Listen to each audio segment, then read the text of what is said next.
What's going on, people? We are Tottenham TV, back here for some more content for you guys. And, you know, we've analysed all the different managers so far. And every time we analyse a manager, the Spurs pour absolute cold water on it. But we are here with Stel to talk about Arne Slot today. How you doing, Stel? Yeah, I'm good, guys. Like I mentioned to you off stream, the beard's getting greyer the more I support Spurs. So, yeah, I'll be Father Christmas by summer. Yeah, let's hope they can get a bit more colour into your bid for next season. But it's interesting. Why we brought you on, Stel, is because you sent us both a message on WhatsApp on March the 10th when Conte was still our manager. Yeah. And the message goes, I've mentioned it a few times in live streams and I'll say it again. If Spurs go down the project route again and Spurs continue with their usual disjointed player transfer shit show, then the manager for Spurs is Arne Slot. Research him, look at what he's previously done, the budget he's worked with, and what he's doing now. Arne Slot is my choice for the new Spurs manager if Conte is not here next season. Disclaimer, as long as Levy is chairman, he still won't win trophies, however. Ever since then, he has won the league. He has won the Eredivisie this year with Feyenoord in a really impressive display out there, beating Ajax and PSV to the title. Stel, talk to me. Arne Slot, what's he going to bring to Spurs if he is the new Spurs manager? Yeah, I mean, look, first of all, disclaimer. Conte, his last game was 8 days after I messaged that to you. And the reason I said Arne Slot is because I just knew, and it's kind of played out, that we wouldn't get Poch or Nagelsmann, the two that I would have wanted above anything else. If I had my way, Poch would come back. Paul Mitchell, as the head of recruitment, would come back and would back them. But I knew, I just had that feeling we weren't going to bring back Poch because that means doing the right thing, and we're not going to do the right thing, which we haven't. And then second to that would have been Nagelsmann, because I think he's done a wonderful job everywhere he's been. He's exciting, he's progressive, he's young. And he's chosen not to want to come to Spurs or whatever you want to believe, right? So on the basis that we weren't going to get them to, I wanted Arne Slot. And the reason I want Arne Slot is because out of all the managers I've seen in Europe, with the resources they've had to work with and the existing players inherited, without having to do too much transfer business, he's probably done the best of the lot. And you know what? His record speaks for itself. AZ Alkmaar, he got the highest ever points per game score in the history of the club. I think it was like 2.1, 2.2 points per game. So he's the best manager they've had in terms of a points per game basis. I believe they came second or third in the league, or it might have been his first season at Feyenoord on goal difference. So he gets results and he gets performances out of his team. He hasn't had a massive transfer budget. He hasn't had the ability to buy whatever player he wants, which some of our managers in the past have demanded, and rightly so they've demanded, by the way. His first season at Feyenoord, he got manager of the season ahead of Ten Hag, who was in that league at the same time. He got Feyenoord to European final. Okay, it's the Mickey Mouse European final, the Conference Cup. But he got them to the final. Yes, they lost. And this season, he's got them to a Europa Cup quarter-final, which he lost again. But it's a progression on the season before. And he's won the league in Holland. So each year there's a progression with this man. He's clearly someone that is raising his personal standards, and he's getting results whichever club he goes to. So I don't know, he caught my attention, just the results he was getting and watching the way he plays. It's a bit crazy and I kind of like it. I'm not going to lie to you. It is crazy football, but it's effective. The only downside with Arne Slot is, Sim, the only downside is he isn't proven against elite managers enough, because the two European games he lost, the Conference Cup final and the Europa Cup, were both against Mourinho. And when you come to the Premier League, you're going to be up against Pep, Klopp, Poch, all the big guns. So that's going to be the test, isn't it? But maybe with a proper transfer budget and a proper backing of I can't even going to say this, a backing. He can go to that next level up, and he keeps progressing. So it's going to listen. Well, whoever we get, guys, it's going to come down to what the board want to do in terms of transfers and changing their way. But as a manager, yeah. In terms of what you said about watching how his team plays and it's pretty crazy. Obviously, you've watched quite a few of their games, and there's been a lot of talk about getting Tottenham to play progressive football, attacking football, getting back to that Spurs DNA. So tell me about how an Arne Slot team usually sets up, from what you've seen. Well, first of all, it's possession based, and I think we all miss watching a Tottenham team that can keep the ball and string more than 4 passes together. So he will definitely bring that. There's no doubt he'll bring that. Well, I'm just saying it as it is. When's the last time we watched good football at Spurs? But it's possession based. In terms of passing accuracy and progressive passes, so not just backwards, sideways, he's over 80%, which is really impressive. Anything over 80% is top stuff. So that's his record this year with Feyenoord. They play it out from the back, which I think a lot of fans do want to see, rather than just lumping it forward. And they do play with a press. So the basics of, do you press? Do you play out from the back? Do you keep the ball? It's yes. But the thing that should excite us with an Arne Slot type of football is he normally plays a 4-2-3-1, sometimes a 4-3-3. But normally it's a 4-2-3-1. And what he does is, on the offense, it goes into, and I'm going to include the goalie because the goalie is a key part of what he does. The formation goes into a 1, 2, 7 or 8.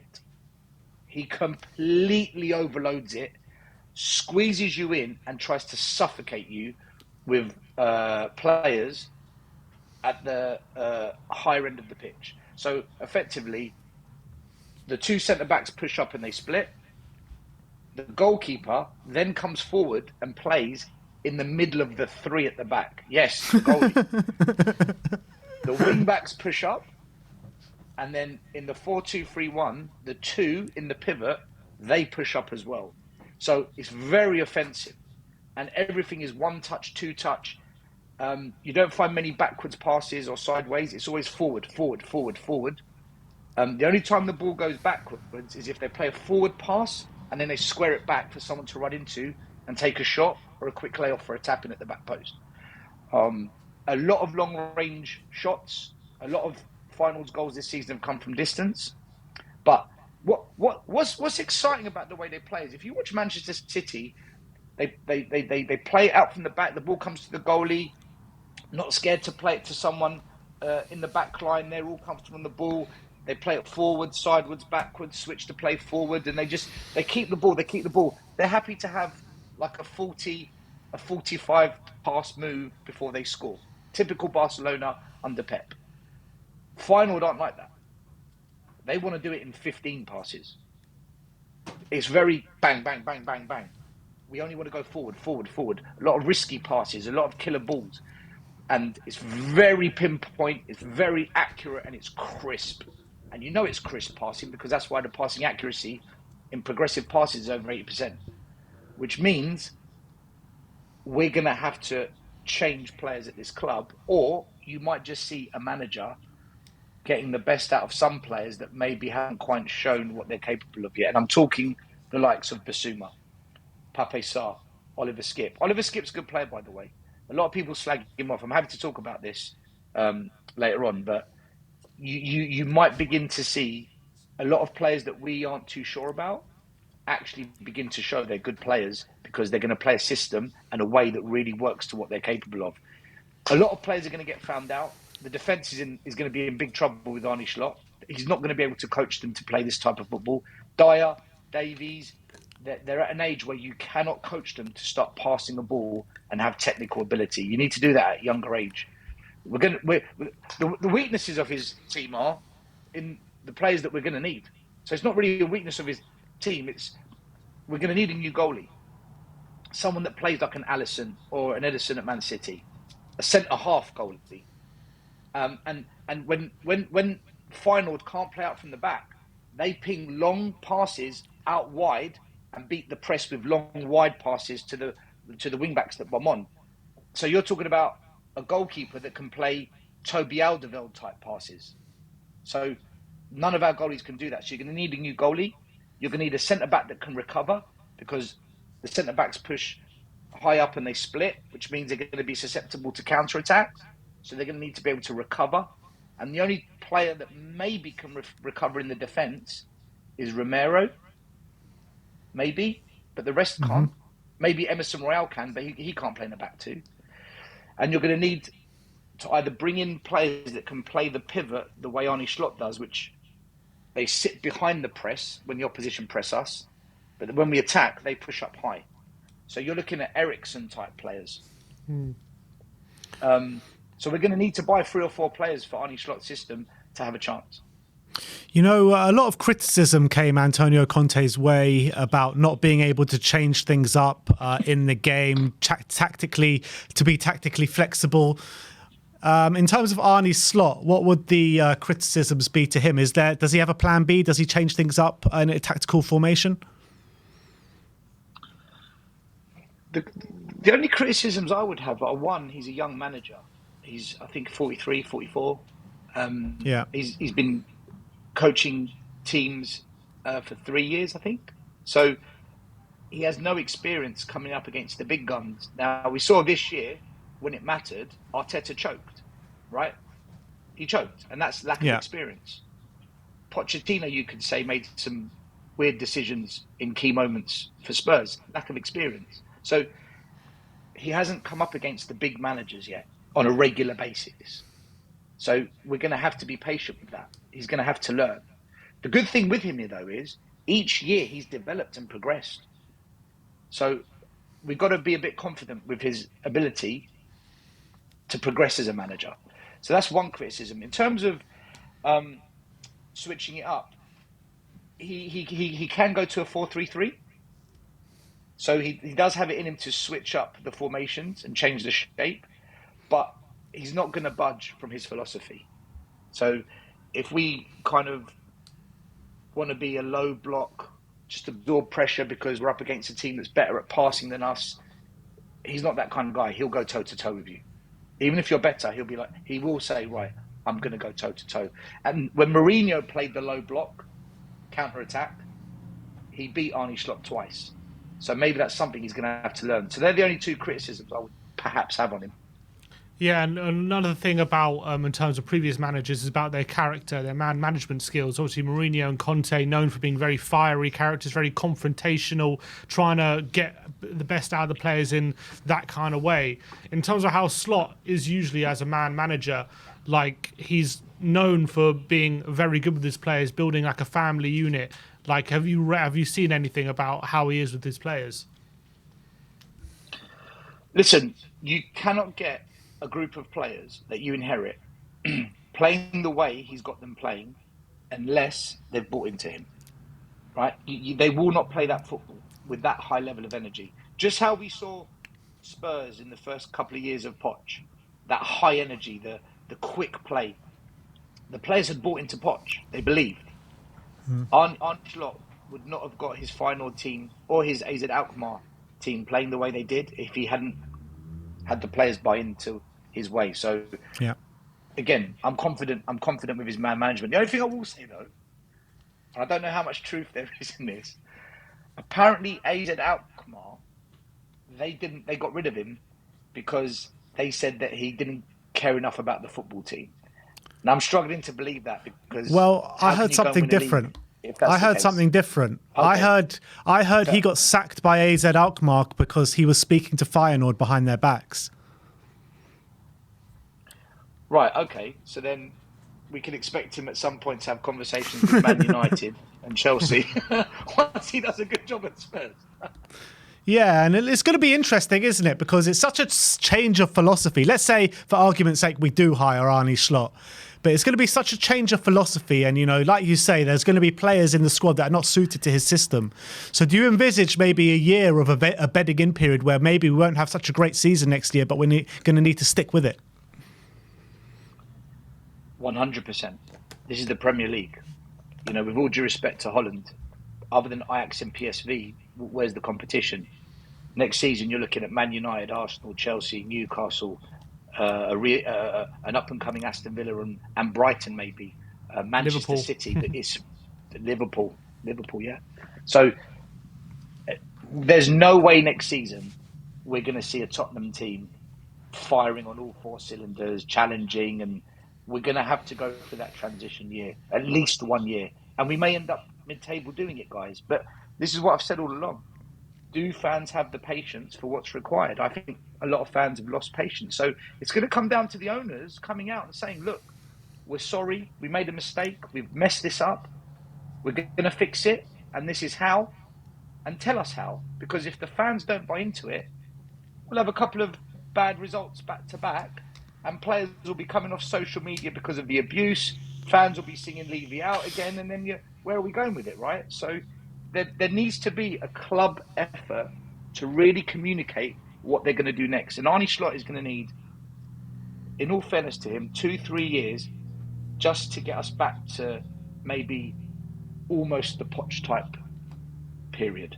And then, even when we've got back there, assuming this all happens, we're going to have to back him with top players so that we can compete with the Man City, so that we can compete with the big clubs of Europe. Because at the end of the day, top players at this level are what get you over that line. There's only so much you can do until you get those top players in. So, and that's going to be all on the board. We can't be signing Richarlisons and all the rest, the Perisic's and whatever, whichever players you think aren't at the level required. We're gonna have to trust the manager to get us back there to a point. But then it really is going to be about the board bringing in those top players. He's not a miracle worker, right? He's a good manager, but he's not a miracle worker. And, you talk about the suitability to some of our players, but where does Harry Kane and Heung-min Son fit into this? If you're playing a very high-pressing game, are they going to suit his system? That's a great question. Ben. Look, I think Harry Kane is a player that could... The thing with Kane is you have to find a way for him to fit into the team, because, again, take away the freak season of Haaland, Harry Kane could have been on course for another Golden Boot. And this is one of the worst Spurs teams we've seen. So you can't just not have Harry Kane, right? And if Son can find the performances he was putting in the previous 3-4 years, then it's hard to drop him either. So I'm going to say you kind of got to find a way, but it might be a case that if this is going to take 3-4 years, you can't have them at the club because they're going to be too old for this project. If we're going to have to wait 3-4 years, and you might have to just hit the reset button. And as Spurs fans, we might just have to swallow that as part of this process. But again, it's all going to come down to communication from the board. If we, for example, sell Harry Kane and we bring in the next De Bruyne or the next, a player like Eriksen, we could maybe sympathise with that because we're seeing quality come in, even though brilliant, excellent players gone out. So it's all about the communication and what we actually see as fans happening. But look, the one thing an Arne Slot team does need to do is players need to be able to play multiple positions, and Harry Kane can do that. There are certain players in this squad that can't play more than one role. They're not gonna survive an Arne Slot team.